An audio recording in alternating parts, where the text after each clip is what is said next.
Actividad de reflexión.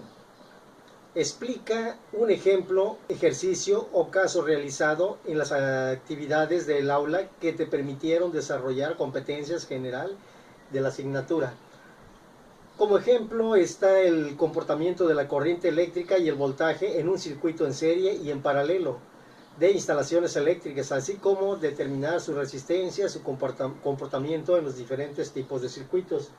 Aquí tenemos un circuito en serie en el cual tenemos la ley de Ohms y la corriente total es la misma en cada uno de sus elementos que lo componen, y el voltaje total viene siendo la suma de la caída de potencial en cada uno de sus elementos, que sería la corriente por la resistencia.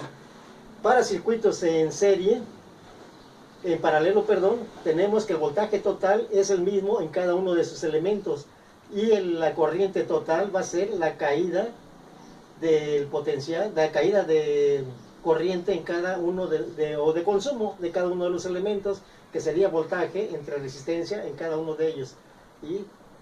Y esta es la ley de Ohm en aplicación. Pregunta 2. Explica por qué las actividades realizadas en la plataforma te han servido para mejorar las habilidades, conocimientos y actitudes en el desempeño de tu puesto o área de trabajo. Bueno, en varios ejercicios que se han realizado en el transcurso del aprendizaje eran de carácter analítico.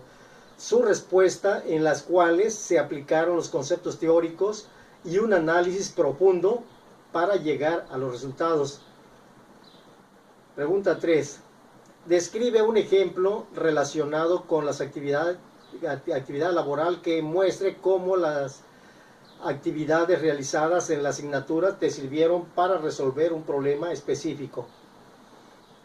En mi institución se dañaron los conductores subterráneos de la instalación eléctrica de un edificio, el número 2, que tiene una distancia real subterránea de 180 metros, medidos desde la subestación principal hasta el centro de carga del edificio 2.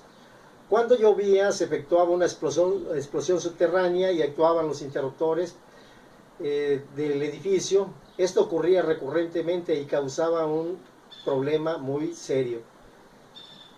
Para el diagnóstico se desconectaron los cables y por medio de un medidor de aislamiento, un insulator tester, se efectuaron pruebas.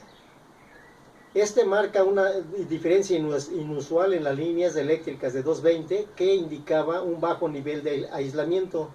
El aparato insulator tester funciona a base de un generador de voltaje eléctrico elevado que llega a un punto de ruptura y busca dónde aterrizar esa descarga, entre conductores o con la línea de puesta a tierra.